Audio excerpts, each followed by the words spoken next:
ऊँगटे खड़ी कर देने वाली तस्वीरें सामने आ रही हैं। ट्रेन के डिब्बे में कैसे फंस गई जिंदगी और कैसे पल पल लोगों ने लड़ी जिंदगी की जंग। आप भी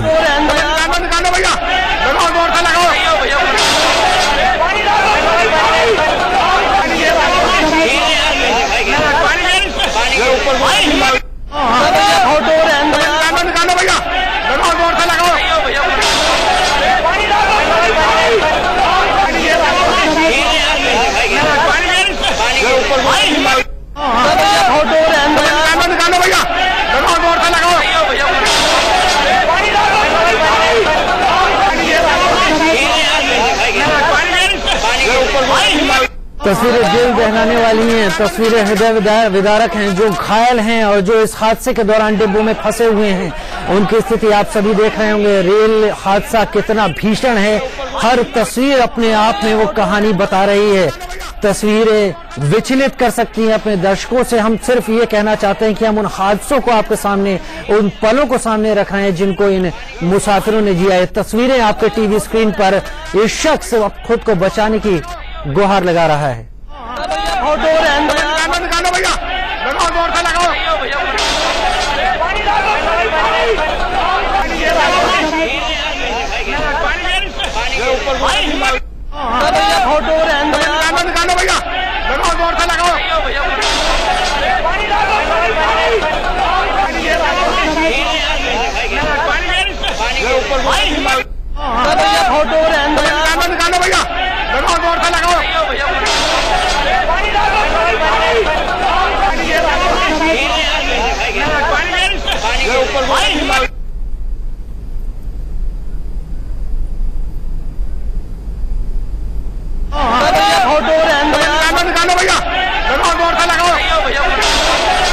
हादसे की रूह कपा देने वाली तस्वीरें इस वक्त आपके टीवी स्क्रीन पर चल रही हैं और लगातार हमारे टीवी स्क्रीन पर नीचे आप देख सकते हैं हेल्पलाइन नंबर चल रहे हैं।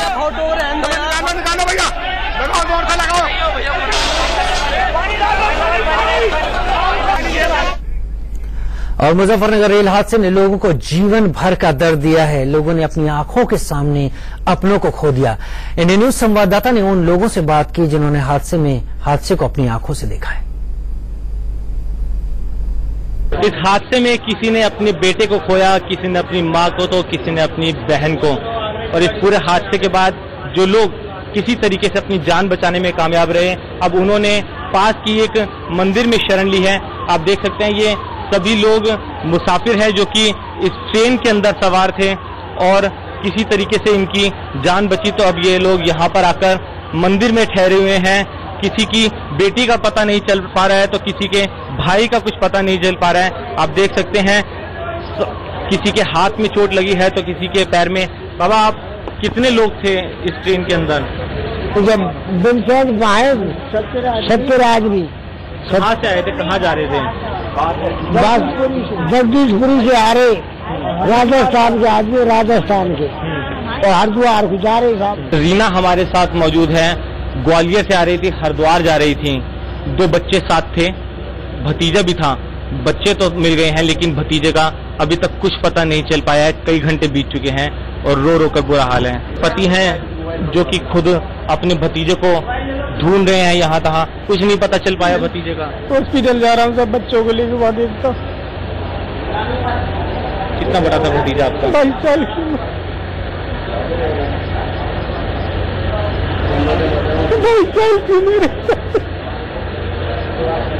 क्या हुआ था एकदम से?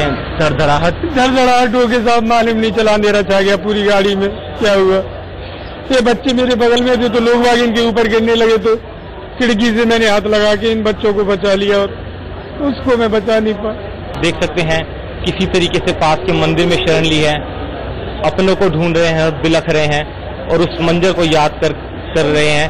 और उनका यही कहना है कि ताउम्र उन लम्हों को, उन पलों को ये अब कभी नहीं भूल पाएंगे। कैमरामैन दीपक के साथ वरुण जैन, इंडिया न्यूज, खतौली, मुजफ्फरनगर। और मुजफ्फरनगर रेल हादसे ने लोगों को जीवन भर का दर्द दे दिया है। इस हादसे में तमाम लोगों ने अपने को खो दिया, तमाम लोग इस हादसे के शिकार हो गए। क्या है उनकी कहानी, जानने की कोशिश की हमारे संवाददाता थे।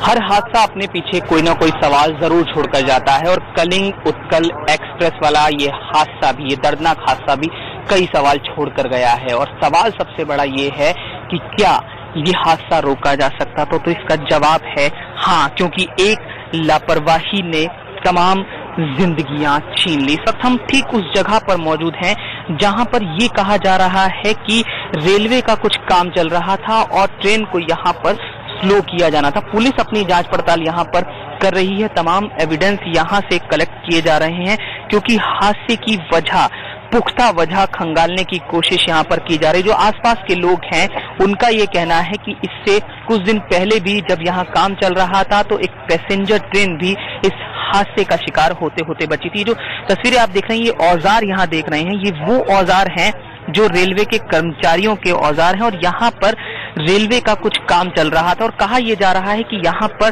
वो सिग्नल नहीं दिया गया था जिसमें ये कहा जाना था कि ट्रेन यहाँ पर स्लो हो, और वो ट्रेन स्लो नहीं हुई और हादसे का शिकार हो गई। एक एक तस्वीर इंडिया न्यूज आपको दिखाने की कोशिश कर रहा है और हम ये समझाने की कोशिश कर रहे हैं कि आखिरकार ये हादसा क्यों हुआ। देखिए, ये चीजें पूरी तरह से एविडेंस है कि यहाँ पर रेलवे का कुछ काम चल रहा था और वहां सामने आप देखिए वो पटरी वहां से टूट गई जब ये हादसा हुआ। अगर यहाँ पर ट्रेन स्लो हुई होती तो शायद ये हादसा नहीं हुआ होता। कुछ लोग ऐसे थे जो अंदर से चीखते चिल्लाते रहे और उनकी जान नहीं बचाई जा सकी क्योंकि ट्रेन की रफ्तार जो कहा जा रहा है 105 किलोमीटर प्रति घंटा उस समय थी जिस समय हादसा हुआ। और अगर वो सिग्नल मिल गया होता जिसमें ये कहा गया होता कि यहाँ पर काम चल रहा है तो शायद इतना बड़ा हादसा नहीं होता। हर हादसा कोई ना कोई सवाल छोड़ता है, लेकिन ये हादसा ये सवाल जरूर छोड़ गया है कि शायद अगर रेलवे के कर्मचारियों ने या रेलवे में जिस भी स्तर पर ये लापरवाही हुई, अगर वो लापरवाही नहीं हुई होती तो मासूम जिंदगियों को बचाया जा सकता था, इतना बड़ा हादसा होने से रोका जा सकता था। हालांकि रेल राज्य मंत्री खुद यहां पहुंचे और उन्होंने हादसे की जांच की बात कही है और उत्तर प्रदेश के मुख्यमंत्री ने भी मुआवजे का मरहम लगाने के बाद जांच की बात कही और जांच के बाद तमाम तस्वीर साफ होगी। लेकिन क्या वही सवाल फिर भी खड़ा है कि इस हादसे, इस बड़ी लापरवाही के बाद भी रेलवे कोई सबक लेगा? मुजफ्फरनगर के खतौली से कैमरामैन पंकज के साथ जतिन गोस्वामी, इंडिया न्यूज। हम अपने दर्शकों को लगातार बता दें कि इस हादसे के तमाम हृदय विदारक दृश्य हैं, तमाम ऐसी बातें हैं जो कि हमारे संवाददाता कवर करते वक्त सामने आए, परेशान हुए। एक महिला लगातार मदद के लिए चीखती रही। हमारे संवाददाता जतिन गोस्वामी उसके पास पहुंचे। हालात क्या थे आप भी देखिए। हादसे से जुड़ी एक एक खौफनाक तस्वीरें सामने आ रही हैं। इस वक्त जो मैं नजारा आपको दिखाने जा रहा हूँ बहुत ज्यादा खौफनाक एक मंजर है।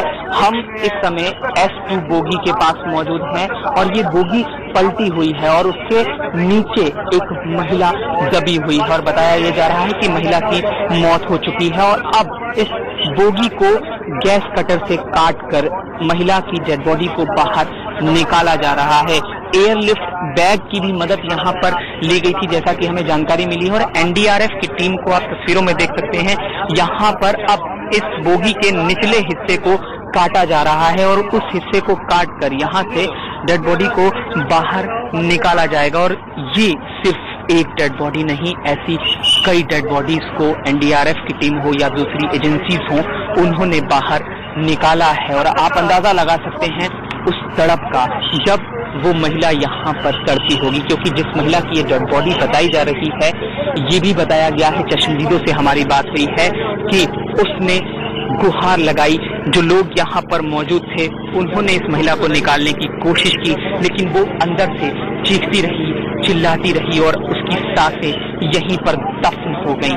जाहिर है ये जो ट्रेन है जो कहीं ना कहीं जो ट्रेन है वो जो महिला है उसके लिए मौत बन गई और लोग बहुत ज्यादा यहाँ पर कोशिश में लगे रहे कि महिला की जान बचाई जा सके। प्रदीप जी हमारे साथ हैं, कमांडेंट। सर, इस वाले जो इस समय चल रहा है उसके बारे में थोड़ा सा जानना चाहेंगे। क्या क्या इक्विपमेंट्स आप यहाँ पर इस्तेमाल कर रहे हैं? जी, हम एयर लिफ्टिंग बैग का यूज कर रहे हैं यहाँ पे। इसकी मदद से कोशिश करी जाएगी जो डब्बा पलटा हुआ है उसमें थोड़ा सा वो उठ जाए और उसके बाद रेस्क्यूअर जो है अंदर जाके बॉडी को निकालने की कोशिश। कटर वगैरह भी कुछ इस्तेमाल? हाँ, पहले एक बार इसको लिफ्ट किया जाएगा, उसके बाद फिर जो कटर वगैरह का जरूरत पड़ेगी उसको इस्तेमाल। ये जानकारी मिल गई है कि डेड बॉडी है अंदर, महिला जिंदा नहीं है? जी जी, डेड बॉडी है। महिला जिंदा नहीं है, अंदर डेड बॉडी है। और जैसा कि उन्होंने बताया कि एयरलिफ्ट बैग से जो जगह है उसे थोड़ा और ज्यादा विस्तारित किया गया है, उस जगह को थोड़ा खोला गया है और फिर गैस कटर की मदद से और ज्यादा उसे विस्तारित करके अंदर जो एनडीआरएफ के जवान हैं वो जाएंगे और इस महिला की लाश को बाहर निकाला जाएगा। ऐसी कई डेड बॉडी जैसा कि हमने बताया उन्हें बाहर निकाला गया है और लगातार एक खौफनाक तस्वीरें आपके सामने आ रही हैं। हम लगातार इन तस्वीरों को दिखा रहे हैं, लेकिन बहुत दुखद ये हादसा, जिस हादसे से शायद मुमकिन ही नहीं होगा, बहुत जल्द मुमकिन नहीं होगा इस हादसे से देश उबर पाए। कहीं ना कहीं एक सबक लेने की जरूरत इस लापरवाही के बारे में कहा जा रहा है। वो लापरवाही दोबारा ना हो, उस बात को लेकर हम यही कह रहे हैं कि सबक लेने की जरूरत है। खतौली में कैमरामैन पंकज के साथ जतिन गोस्वामी, इंडिया न्यूज। सवाल जिम्मेदारी लेकर खाना पूरी करने का नहीं है, सवाल सिर्फ इतना है कि हादसे कब रुकेंगे, यात्रा कब सुरक्षित होगी। इस हादसे को लेकर तमाम पल पल के अपडेट जारी हैं। लगातार छोटे से ब्रेक का वक्त है, जल्द हाजिर होते हैं।